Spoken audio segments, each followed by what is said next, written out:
please subscribe and don't forget to press the bell icon to get notified whenever we upload a new video.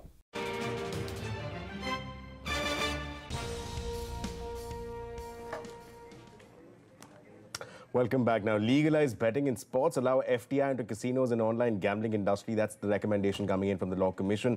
It seems to be progressive, at the same time controversial as well. And these recommendations, of course, are to the government. Keep in mind that these recommendations in no way are binding. The government, of course, is free to accept or reject these recommendations. Moreover, the Law Commission has also said that the Parliament can enact a model legislation that can be adopted by various states to regulate betting in sports. The Commission has also called for cashless transactions and Aadhaar linkage to curb money laundering fears as far as gambling is concerned. In fact, to take this conversation forward, we're now joined by renowned sports journalist Sharda Ugra. We'll also be joined in a bit by the former AG, Mr. Soli Sarabji. That's in a bit. But first, let me come across to you, Sharda. It's interesting that one of the references that has been made by Justice B.S. Chauhan, the chairman of the Law Commission, has been to the Mahabharata. And I'll quote him here.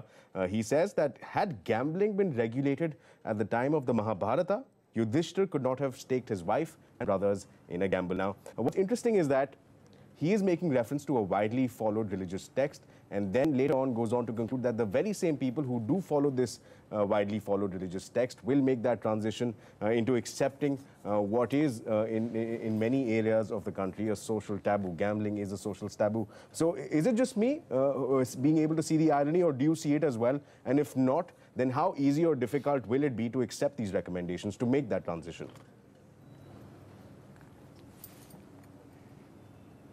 I think we should keep sort of the Mahabharata and, the honorable judge's observations about it separate from what exactly is at hand here. I don't think it's a question of tradition as much as it is a question of socio-economic conditions that are in the country. How are you going to manage them? And primarily, I think the problem is not one of sort of gambling as a habit per se, which is, there are other, several states have several forms of gambling that can be indulgent, horse racing, lottery, so on. But rather, what are you going to do? Will this do anything to the illegal gambling industry that there is in India, which is largely functioning on cash? It's not online, it's not Aadhaar, it's not PAN number, it's cash. That's what all the Indian gambling that takes place, the larger sort of proportion of it that takes place is in cash. Okay. And is this going to solve the problems if you make it legal? Are you going to remove cash? Are you going to take cash out of the market? We know what happened the last time that was tried. That's really one central issue that there is about to make gambling legal, because, and if I'll just go on for a little bit, the Law Commission came into this sort of debate because of the IPL 2013 scandal that set this thing off. And they're trying to tie in the scandal and illegal betting with cricket, the spot fixing and so on. And those are two separate things, and there are two separate streams of action that are to be taken. Is betting, making betting legal one of them? According to me, I don't think it is. Fair enough. Let's also get Mr. Soli Sarabji in. He's finally joining us. Mr. Sarabji, let me take this question across to you. That's an interesting comment that Ms. Ugra had made, that going forward, this is essentially about the moot point is regulating illegal gambling like we had in the IPL. That's the one moot point. But before we come to that, the first question is, I'll name you 4 states here: Gujarat, Bihar, Manipur and Nagaland. What's common between all 4 is that we have seen a prohibition with respect to alcohol. So clearly, the broader political sense in the states appear to be that they are siding with societal morality.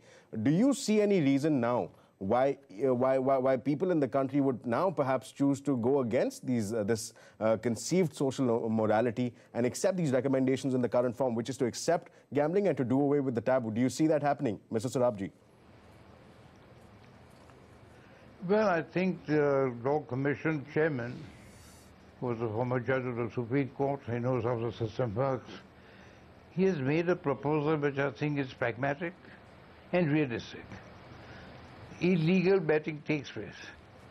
So why not recognize it and bring it in the mainstream? I don't understand this. We are not concerned with questions of morality here. We are concerned with questions of reality. Bring it in the mainstream, have proper safeguards, and I think it will be, I don't understand what the objection to that is. If there is any difficulty in implementation, then you can approach the court, you can approach the Law Commission again, but to say at the beginning that this recommendation should not be implemented, I'm not in favor of that at all. Mr. Sarabji, let me also just get your thoughts on the dissenting opinion that has been put across as a part of this report. The convention has been that the members of the Law Commission within themselves have their views coalesced together into one uniform recommendation that goes out. But interestingly, this time there has been a dissenting note that has been put forth by Professor S. Sivakumar, who says that the socio-economic and cultural circumstances of the country are not pragmatic to accept legalized gambling activities, that the time is not ripe for legalizing gambling due to widespread poverty prevalent in the country. Let me just get your thoughts, Mr. Sarabji, on this dissenting note that has been put across as a part of the very same report. Well, this is not a legal objection, this is not a political objection, but assuming there is some merit in it, I don't see any reason why we should not see, we should not try and see that the recommendations can be put through. They are not perfect, I agree, but surely they are a step forward. And actually, illegal betting takes place. You have recognized it. The Law Commission has been pragmatic, has been realistic, and I do not understand the objection to it. Right, Mr. Sarabji. So the call is being put out as far as pragmatism is concerned. Let me get Sharda back into this conversation. Sharda, as far as illegal betting is concerned, and especially with respect to sports, we had a very explicit recommendations coming in from the Lodha committee looking into the IPL spot fixing saga. And now that is followed up with this recommendation coming in from the law panel. The question essentially here is the time truly here and now as far as going forward is concerned and regulating the sport, regulating the betting in sport, given that as per estimates of the Law Commission itself, we're looking at as much as 27,000 crore rupees being spent in betting in the last 28 months. So do you feel that the time is truly here and now to make good these recommendations?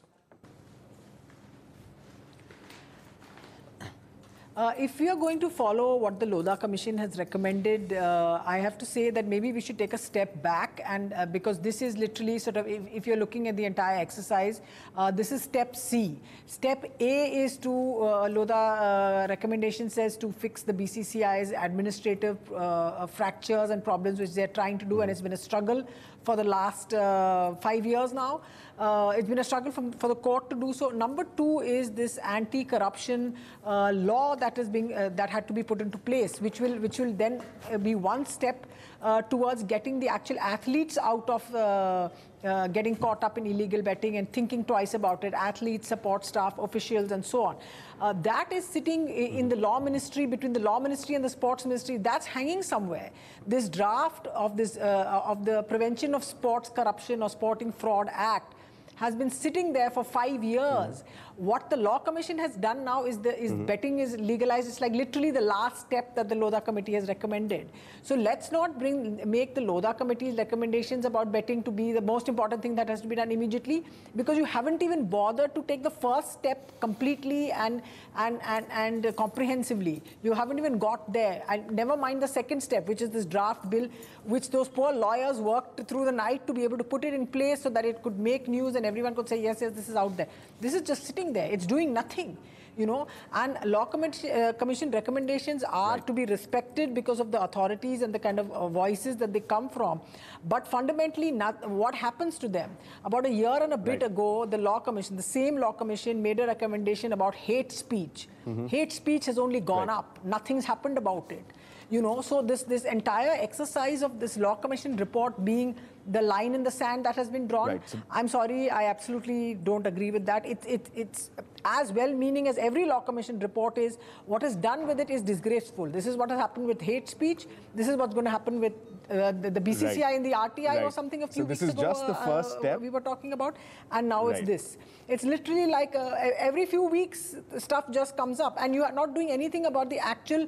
There's an actual legal draft bill, Prevention of Sporting Fraud Act, that nobody's saying anything about. It's We'll sitting take in that some from office you. in We'll take either that the law from you that this ministry is or just the sports initiative. ministry, This is just or the it's first step floating that somewhere has in been the middle. taken. But of course, let's also keep in mind that these recommendations in no way are binding on the government. That discretion rests with the government. One final question I'll just put across to Mr. Sarabji here, that the way to go about this, the way that has been recommended by the Law Commission, is for the Parliament that it can pass a law on state subjects, either under Article 249. That's essentially what the Law Commission is advocating.